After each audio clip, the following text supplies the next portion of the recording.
Hi friends, welcome to lectures ആണല്ലോ. അപ്പൊ നമ്മൾ ഇംഗ്ലീഷിന്റെ ഇമ്പോർട്ടന്റ് പാർട്സ് ഇട്ടു. അത് നമ്മൾ 1 by 1 ആയിട്ട് ക്ലാസ്സസ് എടുക്കുന്നതായിരിക്കും. അതിലെല്ലാം പ്രാക്ടീസ് ക്വസ്റ്റ്യൻസ് വെച്ചിട്ട്. ഇനി അടുത്ത് നമ്മൾ നോക്കുന്നത് മാത്സ് ആണ്. എന്നോട് ഏറ്റവും കൂടുതൽ ക്വസ്റ്റ്യൻസ് ചോദിച്ചത് ചേച്ചി മാത്സ് ഒന്ന് ഇടുവോ എന്നുള്ളതാണ്. മാത്സ് അത്ര പാടാണ് എല്ലാവർക്കും. അപ്പോൾ അരിത്തമെറ്റിക് ആൻഡ് മെന്റൽ അബിലിറ്റി ആ പോർഷനിൽ നിന്ന് 2024 15 ക്വസ്റ്റ്യൻസ് ഉള്ളു. പേടിക്കണ്ട, ഒരുപാട് ക്വസ്റ്റ്യൻസ് ഒന്നുമില്ല. ഏറ്റവും കുറവ് ക്വസ്റ്റ്യൻസ് ഉള്ള ഒരു പാർട്ട് അതിൽ നിന്നാണ്. എല്ലാവർക്കും പാടായതുകൊണ്ട് തന്നെയാണെന്ന് തോന്നുന്നു. അതിൽ നിന്ന് കുറച്ച് ക്വസ്റ്റ്യൻസേ ഉള്ളൂ. 15 ക്വസ്റ്റ്യൻസ് ആണ് അരിത്തമെറ്റിക് ആൻഡ് മെന്റൽ അബിലിറ്റിയുടെ പോർഷനിൽ നിന്ന് വരുന്നത്. നിങ്ങളോട് ഭയങ്കര വലിയ മാത്സോ അങ്ങനെ വലിയ ട്രിഗ്നോമെട്രി ഒന്നും ആയിട്ട് നിങ്ങളോട് ചോദിക്കില്ല. ബേസിക് ആയിട്ടുള്ള ക്വസ്റ്റ്യൻസ് മാത്സ് വെച്ചിട്ടേ ചോദിക്കുള്ളൂ. നിങ്ങൾ കുറച്ച് ലോജിക്ക് അപ്ലൈ ചെയ്ത് എഴുതാൻ പറ്റുന്ന, അല്ലെങ്കിൽ നമുക്ക് കുറച്ച് ഫോർമുലാസ് പഠിച്ചാൽ അപ്ലൈ ചെയ്യാൻ പറ്റുന്നത്. ഇപ്പൊ ആവറേജ് കാണണമെങ്കിലും അങ്ങനെയുള്ള കാര്യം, ഡിസ്റ്റൻസ് സ്പീഡൊക്കെ കാണണമെങ്കിൽ നിങ്ങൾ ആ ഫോർമുല പഠിച്ചേ പറ്റൂ. അതല്ലാതെ നമുക്ക് എന്തായാലും ഇത് ചെയ്യാനായിട്ട് പറ്റില്ല. നിങ്ങൾ മാത്സ് +2 എടുത്ത് പഠിച്ച കുട്ടികളാണെങ്കിൽ എനിക്ക് തോന്നുന്നു കുറച്ചും കൂടി ഇത് ഈസി ആയിരിക്കും. +2 മാത്സ് ആയിരുന്നെങ്കിൽ, നിങ്ങൾ ബയോമാത്സ് ഒക്കെ എടുത്ത് പഠിച്ചവരാണെങ്കിൽ നിങ്ങൾ മാത്സ് സബ്ജക്ട്സ് പഠിച്ചിട്ടുണ്ടാകും. അപ്പൊ നിങ്ങൾക്ക് കുറച്ചും കൂടി ഈസി ആയിരിക്കും. കാരണം നിങ്ങൾ ട്രിഗ്നോമെട്രിയും അങ്ങനെയൊക്കെ പഠിച്ചിട്ടുള്ളവരാണ്. അത്രയും വരെയൊക്കെ എത്തി ഇന്റഗ്രേഷൻ ഒക്കെ എടുത്ത് പഠിച്ചിട്ടുള്ളവർക്ക് ഇത് ഭയങ്കര സിമ്പിൾ ആണ്. പക്ഷെ ബാക്കിയുള്ളവർക്ക് ഇത് ഈസി ആയിട്ട് ചെയ്യാൻ പറ്റും. കാരണം നമ്മൾ കോമൺ ആയിട്ടില്ല, ഇപ്പൊ ഈ പസിലൊക്കെ ചെയ്യാനായിട്ട് എത്രയോ പേർക്ക് താല്പര്യം. അപ്പൊ ആ ഒരു രീതിയിൽ നമുക്ക് മാത്സിനോട് ഇൻട്രസ്റ്റ് ഉള്ളവർക്കൊക്കെ പെട്ടെന്ന് പഠിക്കാൻ പറ്റും. ഇത് അത്ര പാടുള്ള സാധനമല്ല. എനിക്ക് മാത്സ് പൊതുവെ വലിയ ഇഷ്ടമുള്ള ഒരു സബ്ജക്റ്റ് അല്ല. എന്നാൽ പോലും ഇത് നമുക്ക് അത്ര കുഴപ്പമില്ല. ഭയങ്കര വലിയ ഇന്റഗ്രേഷൻ ഒക്കെ വെച്ച് നോക്കുമ്പോൾ ഇതൊക്കെ സിമ്പിൾ, കുഴപ്പമില്ല, നമുക്ക് പഠിക്കാം. അപ്പൊ അതുകൊണ്ട് 15 ക്വസ്റ്റ്യൻസേ ഉള്ളൂ. 45 മാർക്കാണ്. ഒരു ക്വസ്റ്റിന് 3 മാർക്കാണ് കറക്റ്റ് ആൻസർ. നെഗറ്റീവ് മാർക്ക് -1 ആണ്. അപ്പൊ 15 മാർക്കിൽ നമുക്ക് മാക്സിമം ക്വസ്റ്റ്യൻസും ശരിയാക്കാൻ തന്നെ നോക്കാവുന്നതാണ്. അത്ര വലിയ പാടില്ല. അപ്പൊ നമുക്ക് നോക്കാം എന്തൊക്കെയാണ്. നമ്മൾ 21 ഡേയ്സിന്റെ ആ ഒരു സ്റ്റഡി പ്ലാൻ ആണ് ക്രിയേറ്റ് ചെയ്യുന്നത്. അപ്പൊ ഞാൻ ആ മാത്സിന്റെയും അതുപോലെ തന്നെ ഇംഗ്ലീഷിന്റെ ഇമ്പോർട്ടന്റ് പാർട്ട് ഇട്ടിട്ടുണ്ടായിരുന്നില്ല. ബാക്കി സബ്ജക്ട്സിലെ ജനറൽ നോളജ് ഒക്കെ ഞാൻ ഇമ്പോർട്ടന്റ് ആയിട്ടുള്ള ഇട്ടിട്ടുണ്ടായിരുന്നു. അതുകൊണ്ടാണ് ഇപ്പൊ മാത്സിന്റെ എടുക്കുന്നത്. ഇതിന് ശേഷം നമ്മൾ 1 by 1 എക്സാമ്പിൾസ് വെച്ച് എടുക്കാം കേട്ടോ. Don't worry. നമ്പർ സീരീസ് ആണ് ഫസ്റ്റ് നോക്കേണ്ടത്. ഇമ്പോർട്ടന്റ് ആയിട്ടുള്ള ഒരു പാർട്ട് നമ്പർ സീരീസ്. അപ്പൊ നമ്പർ സീരീസ് എന്ന് പറയുമ്പോഴേക്കും നമുക്ക് ഇതേ 3, 9, 27, 81 എന്നിട്ട് അടുത്ത നമ്പർ എഴുതാൻ പറഞ്ഞേക്കുക. അപ്പൊ ഇങ്ങനെ സീരീസ് ആയിട്ട് തന്നിട്ട് അടുത്ത നമ്പർ കണ്ടുപിടിക്കാൻ പറഞ്ഞു തന്നേക്കും. ഇത് നമ്മൾ എങ്ങനെ കണ്ടുപിടിക്കും? അത് ചിലപ്പോൾ പല രീതിയിലാവാം. സ്ക്വയർ വൈസ് ആവാം. അതായത് ഇപ്പൊ ഒരു നമ്പറിന്റെ 1 സ്ക്വയർ 2 സ്ക്വയർ എന്നുള്ള രീതിയിലായിരിക്കും അവര് നമ്പർ എഴുതി പോയേക്കുന്നത്. എന്നിട്ട് അടുത്ത നമ്പർ ആയിരിക്കും കണ്ടുപിടിക്കാൻ പറയുന്നത്. അപ്പൊ നമ്മൾ സ്ക്വയർ വെച്ചിട്ടായിരിക്കും അത് കണ്ടുപിടിക്കുന്നത്. ഇനി അതല്ലെങ്കിൽ 1 ക്യൂബ് 2 ക്യൂബ് ആ രീതിയിൽ ക്യൂബിന്റെ അടിസ്ഥാനത്തിലാവും. ഇനി അതല്ലെങ്കിൽ മൾട്ടിപ്പിൾ ആയിട്ടുള്ള രീതിയിലായിരിക്കും. ഇപ്പോ 2നോട് കൂടിയിട്ട് 2 ഇൻറ്റു ചെയ്തപ്പോഴായിരിക്കും 4 കിട്ടിയത്. അതുപോലെ തന്നെ 4നോടൊപ്പം 2 ചെയ്തപ്പോഴായിരിക്കും 8 കിട്ടിയത്. അപ്പൊ അങ്ങനെയായിരിക്കും ഇവര് കണക്ക് എഴുതി പോയേക്കണേ. അപ്പൊ ആ ഒരു രീതിയിലാണ് എങ്കിൽ എങ്ങനെയാണ് ജോമെട്രിക് ആയിട്ടുള്ള മൾട്ടിപ്ലിക്കേഷൻ ആണോ, കറക്റ്റ് ഓരോ നമ്പർ വെച്ച് ഇൻറ്റു ചെയ്ത് മൾട്ടിപ്ലൈ ചെയ്തിട്ടാണോ ഈ ഒരു സീരീസ് വന്നേക്കുന്നത്, അല്ലെങ്കിൽ അരിത്തമെറ്റിക് ആയിട്ടുള്ള രീതിയിലാണോ സീരീസ് വന്നേക്കുന്നത്? അപ്പൊ ഏത് രീതിയിലാണ് ആ നമ്പർ സീരീസ് വന്നേക്കുന്നത് നമ്മൾ ആ പാറ്റേൺ ഒന്ന് നോക്കുക. അതിനുശേഷമാണ് എഴുതേണ്ടത്. ഇപ്പൊ ഇവിടെയാണ് എങ്കിൽ ഇത് ജോമെട്രിക് ആയിട്ടുള്ള സീരീസ് ആണ്. 3, 9, 27, 81 ഈ ഒരു സീരീസിലേക്ക് വരുമ്പോൾ 3 × 3 എത്രയാ വന്നേക്കണേ? 9 ആണ്. അപ്പൊ 9 × 3 ആണ് 27. നമുക്ക് ഈ പാറ്റേൺ കാണുമ്പോൾ അറിയാലോ 3-നൊപ്പം എത്ര ഇൻറ്റു ചെയ്തപ്പോഴാണ്. കൂട്ടിയപ്പോഴല്ല എന്ന് നമുക്ക് മനസ്സിലായി. 3-നോടൊപ്പം 3 കൂട്ടിയപ്പോഴല്ല 9 വന്നത്. അപ്പൊ പ്ലസ് ആ രീതിയിലൊന്നും അല്ല, സ്ക്വയർ ഒന്നും അല്ല. അപ്പൊ നമുക്കിത് മനസ്സിലാവും ഇൻറ്റു ചെയ്താണ് വന്നേക്കണേ. 3 × 3 ചെയ്തപ്പോഴാണ് 9 വന്നേ. 9 × 3 ചെയ്തപ്പോഴാണ് 27 വന്നേ. 27 × 3 ചെയ്തപ്പോഴാണ് 81 വന്നത്. അപ്പൊ 81 × എന്തോ 3 ചെയ്യണം, അപ്പോഴാണ് കിട്ടുള്ളൂ. 81 × 3 എത്ര കറക്റ്റ് ആൻസർ? 243 ആണ്. നമുക്ക് ഇൻറ്റു ചെയ്ത് നോക്കാട്ടോ. നിങ്ങൾക്ക് ഇൻറ്റു ചെയ്ത് നോക്കിയിട്ട് എഴുതിയാൽ മതി ആൻസർ. അപ്പൊ അങ്ങനെയാണ് ഇവിടെ നമ്പർ സീരീസ് വരുന്നത്. ഇതൊക്കെ ഈസി ആയിട്ട് ശരിയാക്കാൻ പറ്റുന്ന ഒരു ഉത്തരവാണ്. അത് അത്ര വലിയ പാടില്ല. ഇതൊക്കെ നമുക്ക് ക്വസ്റ്റ്യൻ വരുമ്പോൾ എന്തായാലും ആൻസർ ശരിയാക്കാൻ പറ്റും. ഇതിന്നൊക്കെ എന്തായാലും ഒരു ക്വസ്റ്റ്യൻ ഉണ്ടാകും.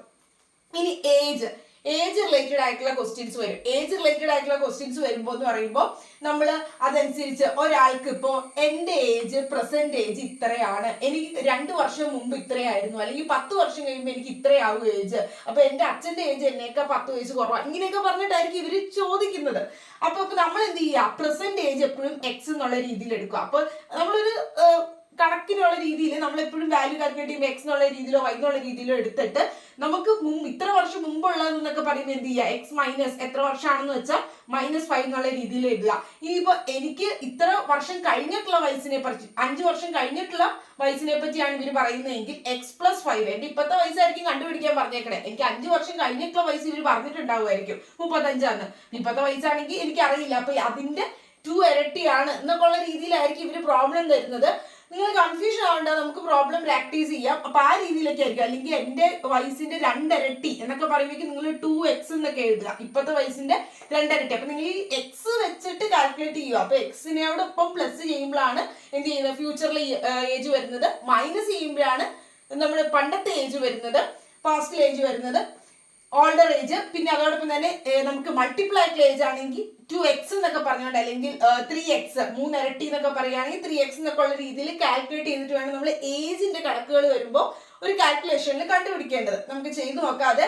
ഇനി ആവറേജ് എങ്ങനെയാണ് ആവറേജ് വരുന്നത്? ആവറേജിനും നമുക്ക് ഫോർമുല ഉണ്ട്. അതായത് എത്രയാണ് ആ ഒരു നമ്പർ ഓഫ് ഒബ്സർവേഷൻ വന്നത്, അതിൽ നിന്നും കണ്ടുകൊണ്ടാണ് നമ്മൾ ആവറേജ് കണ്ടുപിടിക്കേണ്ടത്. ആവറേജ് കണ്ടുപിടിക്കുമ്പോൾ എത്രയാണ് നമ്പർ ഓഫ് ഒബ്സർവേഷൻ അല്ലെങ്കിൽ സം ഓഫ് ഒബ്സർവേഷൻ എത്രയാണ് എന്നൊക്കെ വെച്ചിട്ടാണ് ആവറേജ് കണ്ടുപിടിക്കേണ്ടത്. അതിനും ഒരു ഫോർമുല ഉണ്ട്.